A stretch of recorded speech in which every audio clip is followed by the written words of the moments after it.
Salut les mordus et bienvenue dans ce nouvel Axe Mouche. Aujourd'hui, pour bien attaquer la saison, nous allons reprendre ensemble les bases. Aujourd'hui, pas de pêche, pas d'étau, juste un peu de théorie pour bien savoir de quoi on parle. Et je vais donc vous expliquer quels sont les grands types de mouches et dans la mesure du possible, la façon dont on les utilise. Vas-y Eras, tu peux balancer le générique.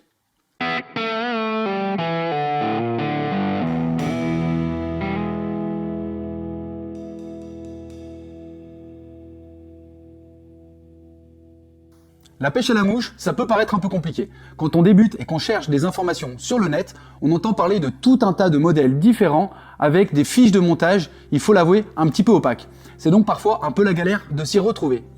Pourtant, toutes ces émergentes de mets, Baetis, Caenis, Perdigones et autres anchors appartiennent toutes à des grandes familles bien spécifiques et elles vont avoir leur utilisation particulière et cibler des poissons différents.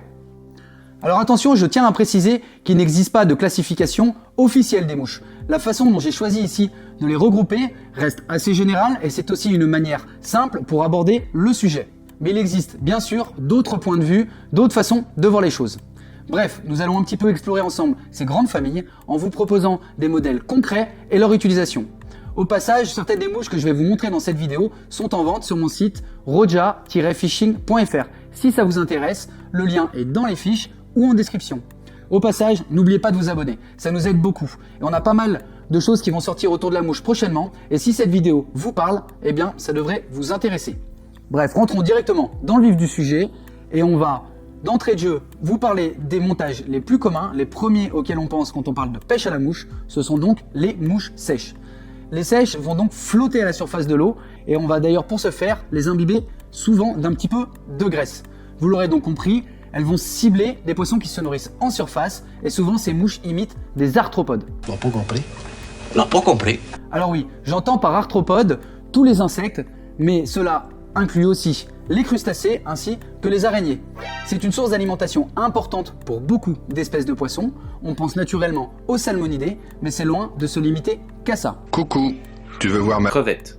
Pour vous donner quelques exemples d'arthropodes aquatiques, on a donc les éphémères, qui incluent les très connues mouches de mai ou les brunes de Mars, les marsh browns, ainsi que les sedges. Ce sont les formes montées pour les sedges de ce qu'on appelle les trichoptères. Là, pour le coup, on voit plus ou moins ce que ça veut imiter.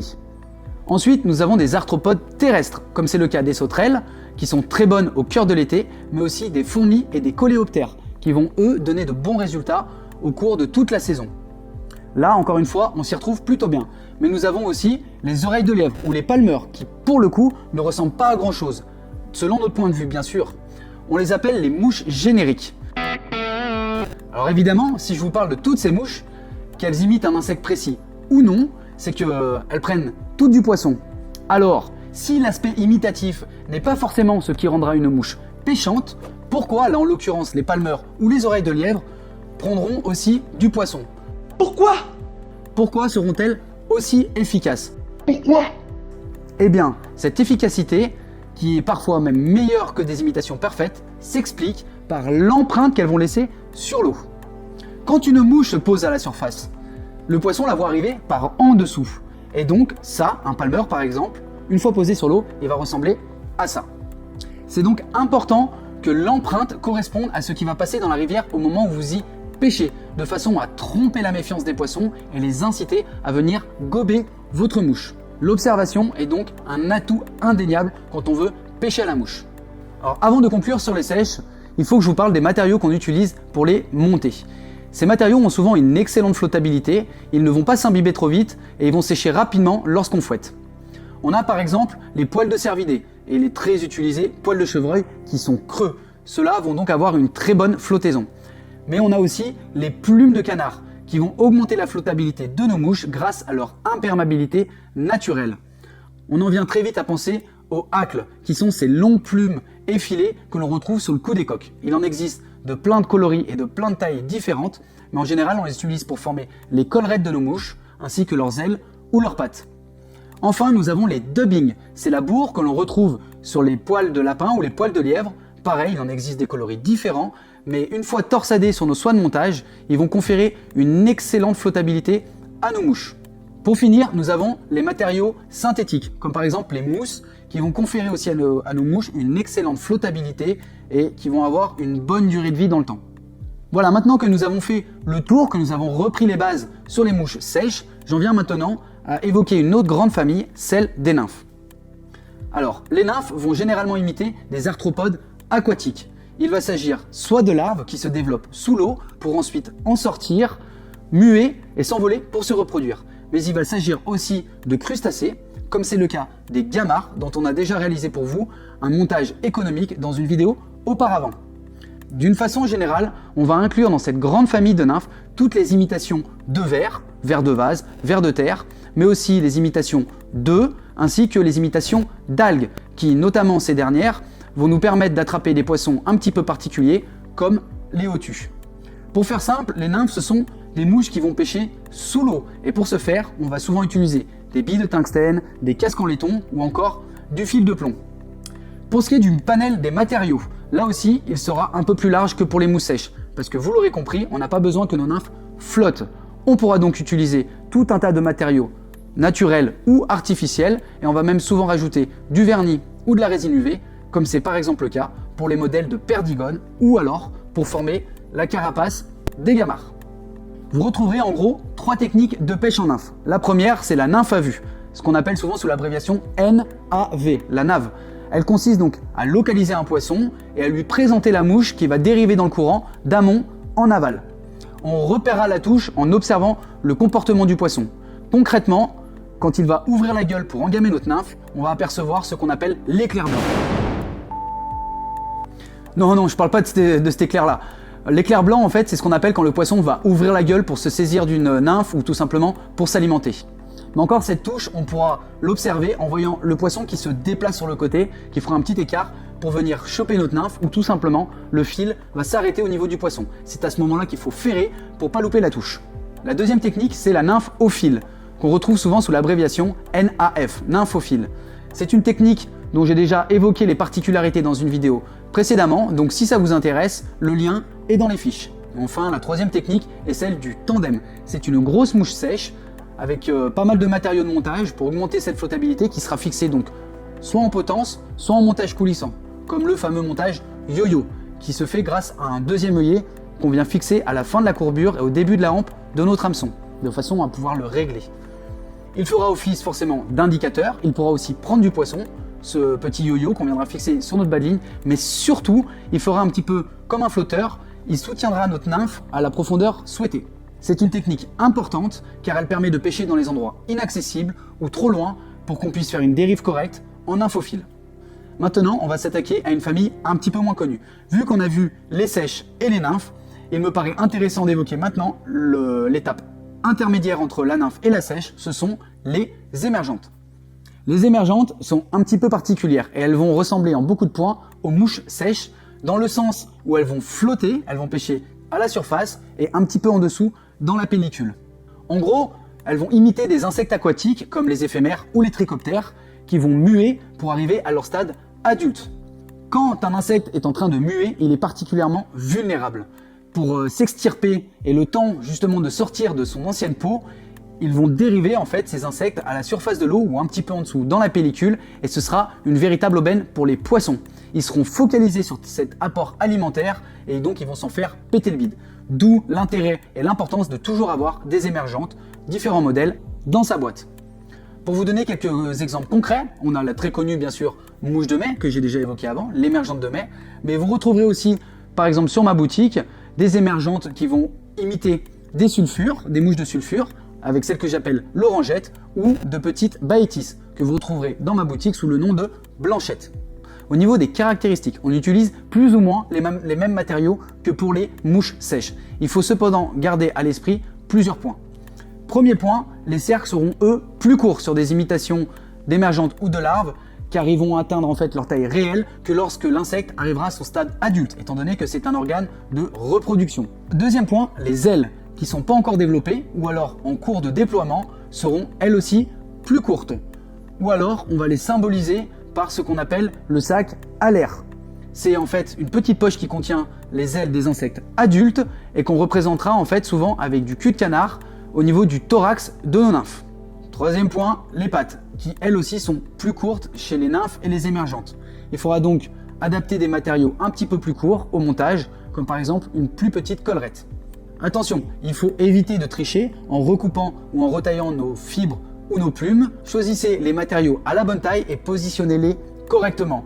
Sinon, c'est l'empreinte et la flottabilité de vos montages qui vont en pâtir, et ce serait dommage. Maintenant que je vous ai parlé donc de flottabilité, de flottaison, on en vient naturellement à parler des mouches noyées. Les mouches noyées, comme leur nom l'indique, ne flottent pas. Ce sont en fait des mouches un petit peu particulières et qui demandent une technique de pêche spécifique qui est d'ailleurs peu utilisée en France. Mais elles méritent quand même qu'on s'y intéresse un petit peu.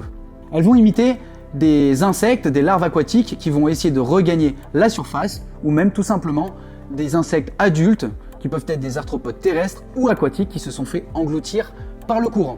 Elles peuvent également prendre des formes un petit peu plus génériques, comme c'est le cas par exemple de la très connue Palareta, la mouche espagnole, qui imite en fait une espèce d'abeille ou une guêpe, ou alors elles peuvent aussi prendre la forme de chironomes, de petits moucherons qui ont été noyés, qui se sont noyés, ainsi que de coléoptères qui ont été justement montés pour pêcher un petit peu plus profondément. Cette technique s'utilise souvent en train de 2 à 3 mouches, avec une nymphe un peu plus lourde qui va se situer en pointe de façon à garder le contact avec notre bannière. Cette technique de pêche un peu spécifique est très bonne dans les grandes et moyennes rivières, surtout sur les ombres communs. Mais bon, ces mouches sont un petit peu particulières et on ne va pas s'étendre là sur le sujet aujourd'hui. Mais peut-être que ça nous donnera l'occasion de faire une vidéo spéciale qui leur sera consacrée. En tout cas, si vous avez des idées, si jamais ça vous parle, n'hésitez pas à nous le mettre dans les commentaires. Et sans plus attendre, maintenant nous allons parler d'une cinquième et dernière grande famille de mouches dont on entend un petit peu plus parler en ce moment. Je parle évidemment des streamers. Les streamers sont en effet un petit peu particuliers, suffisamment pour que certains puristes ne les considèrent pas comme des mouches et que les leuristes, eux, les utilisent sans canne à mouche. Mais si on se base sur la manière dont ils sont conçus, on reste sur les principes qu'on a vus jusqu'ici. Je les ai donc là regroupés dans une cinquième famille et tant pis pour ceux qui pensent que au mieux c'est un cousin débile ou que sais-je. Alors un streamer, c'est quoi? Bon déjà, c'est une mouche, on l'a vu, mais surtout c'est une mouche qui va imiter un poisson, un batracien ou même un gros crustacé comme une écrevisse ou encore un petit mammifère comme le cas d'une souris. Vous l'aurez donc compris, ils vont cibler toutes sortes de carnassiers en passant par le brochet ou la perche, mais aussi la truite et pourquoi pas le black bass. Au niveau de la technique de pêche, de l'action de pêche, j'en ai déjà parlé dans des vidéos qu'on a tournées auparavant, qui sont surtout axées brochet, mais ce qu'il faut retenir, c'est qu'en fait, on pêche en lancer-ramener, un peu comme au leurre, avec la canne basse au ras de l'eau, et la canne doit être dans l'alignement de notre soie, pour que quand on strip, quand on ramène, pour animer notre streamer, qu'on sente bien ce qui se passe de l'autre bout à l'autre bout de la ligne.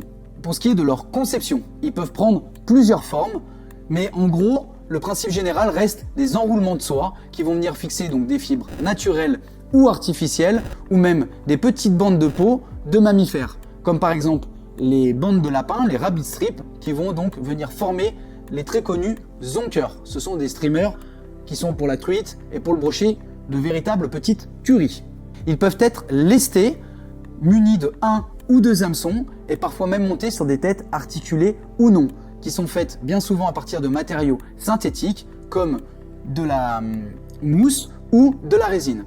Mais on peut aussi monter ces têtes à l'aide de matériaux naturels comme les poils de chevreuil qui, une fois retaillés, pourront faire de très bons poppers.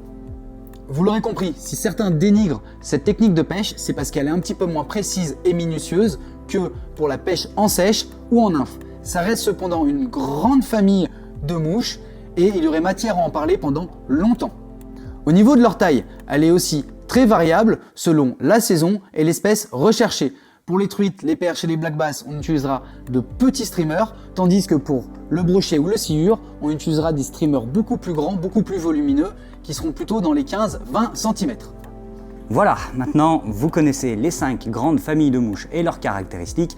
Alors encore une fois, ce n'est pas une classification officielle, mais c'est un modèle général qui nous paraissait relativement cohérent et surtout assez simple pour vous présenter les choses, surtout si vous débutez. Donc voilà, après si vous voulez classer différemment, n'hésitez pas à nous en parler dans les commentaires et surtout n'hésitez pas si vous avez des questions. Pensez également à vous abonner, à activer la petite cloche, on a pas mal de contenus qui sont en train de se préparer, notamment avec Clébus qui était à ma place il y a quelques secondes. On va vous parler de mouches, on va vous parler de truites, donc surtout ne ratez pas tout ça. Vous pouvez également soutenir la chaîne en nous faisant un don sur Utip ou sur Brave, ou en vous swaguant de ouf sur notre boutique Spreadshirt. Et évidemment, si vous voulez apprendre à pêcher mieux que maintenant, n'hésitez pas à contacter Roja Fishing sur son site, sa page Facebook. Je vous mets tous les liens dans la description. Pour avoir déjà pêché avec le Zozio, j'aime autant vous dire que c'est pas de la tarte. Vous allez peut-être transpirer un peu, mais vous allez rentrer chez vous meilleur. Voilà, sur ce, je vous souhaite une bonne ouverture pour la truite, ça se profile. Et surtout, soyez curieux, gardez la pêche, et à la prochaine!